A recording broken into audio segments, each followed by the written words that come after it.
नमस्कार दोस्तों, आप सबका स्वागत है आपके अपनी चैनल गवर्नमेंट एग्जाम स्टडी में।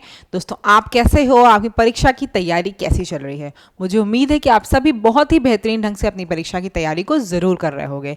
एक बात बहुत अच्छे से समझ जाओ, हर वीडियो में ये बात बोलती हूँ, जो ये मौका इस बार आपको मिला है चुनाव के समय प्रिपरेशन करने का, इतना बेहतरीन मौका आपको कभी नहीं मिलेगा। जो ये समय मिला है इसको बिल्कुल भी वेस्ट मत करना, बहुत अच्छे से यूटिलाइज करो। परीक्षा को टारगेट कर लो। जूनियर असिस्टेंट 5512 पद हैं, बहुत अच्छी परीक्षा है। तैयारी आपको कराई जा रही, रणनीति आपको बताई जा चुकी है, बुक्स आपके पास हैं, टारगेट आपको दिया जा रहा है। अगर आप इसके बाद भी तैयारी नहीं कर पाते हो तो कुछ नहीं किया जा सकता है।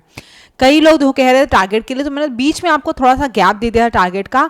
बहुत से बच्चे थे जिन्होंने नया सब्सक्राइब किया चैनल, तो वो टारगेट को बोल रहे थे कि मैम 1 से हम स्टार्ट कर रहे हैं, तो काफ़ी आगे टारगेट आता तो उनको दिक्कत होती, इसीलिए थोड़ा सा बीच में आपको गैप दे दिया गया था। प्लस एक चीज़ और है, अगर आप देख रहे होंगे, आपने टारगेट डेली मेरे साथ किए होंगे, तो डे 30 तक में, अभी इसके पहले जो हुआ था वो आपका डे 30 था, डे 30 तक में आपने देख लिया होगा दोस्तों कि आपके पास क्या हुआ है, आपकी काफ़ी चीज़ें कंप्लीट हो चुकी हैं। हिंदी में तो ज़्यादा चीज़ें कंप्लीट हो चुकी हैं, जीएस जीके में भी आपने काफ़ी चीज़ें पढ़ ली हैं। अब जो मेन होगा वो हमारा सिर्फ रिवीजन और प्रैक्टिस सेट होगा। जिस दिन मैं आपसे कहूँगी प्रैक्टिस सेट करो, उस दिन आपको प्रैक्टिस सेट करना होगा, ठीक है। बार बार कह रही हूँ, टेलीग्राम ग्रुप पे जुड़ जाओ, वहाँ पर क्विजेज होंगी आपकी, जिससे कि आपको प्रैक्टिस में और हेल्प मिलेगी और आपको इंप्रूवमेंट में भी पता चलेगा, ठीक है। तो आज डे 31 है हमारा 60 डेज के टारगेट में। हिंदी में आपको क्या करना है, पदबंध पढ़ना है और पर्यायवाची। हालांकि हिंदी में बता रही हूँ, काफ़ी टॉपिक क्या जनरली सारी चीज़ें आपकी हिंदी की प्रीवियस ईयर के अकॉर्डिंग हो चुकी है, कुछ एक दो चीज़ भले बची रह गई हो, सब आपका हो चुका है। तो अब आपको उसी का रिवीजन, उसी की प्रैक्टिस से जितना ज़्यादा हो सके उतना करके अपने हिंदी पे फोकस करना है, ठीक है। तो पदबंध और पर्यायवाची बहुत से लोगों को कंफ्यूजन थी, इसलिए मैं इसको दोबारा आपको दे रही हूँ। यूपी जीके में आपको क्या पढ़ना है, अध्याय 11 जो कि है प्रमुख व्यक्तित्व के बारे में, और ये कहाँ से पढ़ना है, परीक्षा वाणी से। जहां से बता रही हूं वहीं से पढ़ते चलो, सिलेक्शन नहीं होगा तब बताना। परीक्षा वाणी खरीद लो, लगातार बार बार बोल रही हूं, परीक्षा वाणी इतनी बेहतरीन बुक है आपकी यूपी जीके की कि उसको पढ़ लोगे तो पीसीएस से लेकर कोई भी आपके लेवल का एग्जाम नहीं रुकेगा।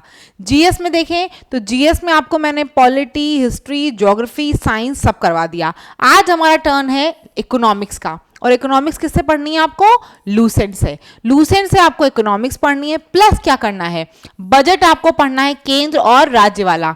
स्टार्टिंग से जो मेरे साथ तैयारी कर रहा होगा, मैंने आपको बजट ऑलरेडी कहा था स्टार्टिंग में ही कि आप कर लेना, तो जिन्होंने कर रखा होगा उनको रिवीजन करना है, और जिन्होंने नहीं किया है उनको फिर से प्रॉपर नोट्स के थ्रू अपने बजट को तैयार करना है। समझ में आ गया? तो आपको क्या करना है, इकोनॉमिक्स में लूसेंट से पढ़ना है और बजट पढ़ना है। कंप्यूटर की क्लासेस में ले रही हूँ, चैनल पे प्लेलिस्ट पड़ी हुई है। बाकी आप जो खुद से पढ़ रहे हैं उनको पढ़ना है internet of things, IoT। Clear?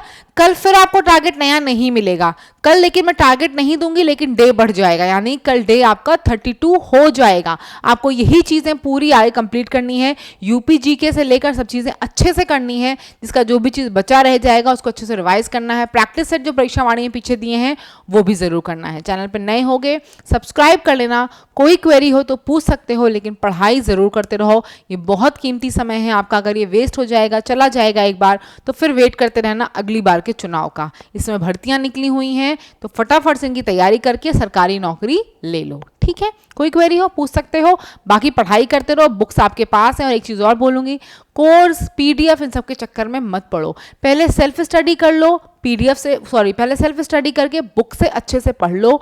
जब वो हो जाएगा, आप किसी की भी पीडीएफ लोगे, किसी का भी कोर्स लोगे, आपको सब चीज़ें बहुत आसान लगेंगी। बार बार समझा रही हूँ इसी बात को, बुक्स लेना शुरू कर दो, बुक खरीदते खुद हाईलाइट करके खुद पढ़ना शुरू कर दो। फिर दिक्कत होती है तो बताना, कोई टॉपिक समझ में नहीं आता है तो बताओ, अदरवाइज जितना खुद से पढ़ोगे ना उतना एग्जाम में सिलेक्शन के चांसेस ज़्यादा होंगे। किसी को भी इंटरव्यू सुनना, वो ये कभी नहीं कहे कि मैंने कुछ बुक्स नहीं पढ़ी, मैं तो सिर्फ इस टीचर या इस कोचिंग के भरोसे रहा। सबने बुक्स पढ़ी होती हैं, सक्सेस पाने के लिए आपको बुक्स पढ़ना बहुत ज़रूरी है। तो ये बात समझ लो और पढ़ाई शुरू कर दो, ठीक है। परेशान ज़्यादा भटको नहीं, ये आपका समय बहुत कीमती है, जितना वेस्ट करोगे समय को उतना ही बाद में आप पछताओगे कि मैंने उस समय पढ़ाई क्यों नहीं की। तो अच्छे से बेहतरीन ढंग से पढ़ाई कर लो, रील्स शॉर्ट्स बिल्कुल कम कर दो देखना, सिर्फ अपना टाइम बना के, मैंने बताया भी आपको 8+8+8 का फॉर्मूला, डेली पढ़ाई करते चलो, सिलेक्शन डेफिनेटली आपका होगा। धन्यवाद।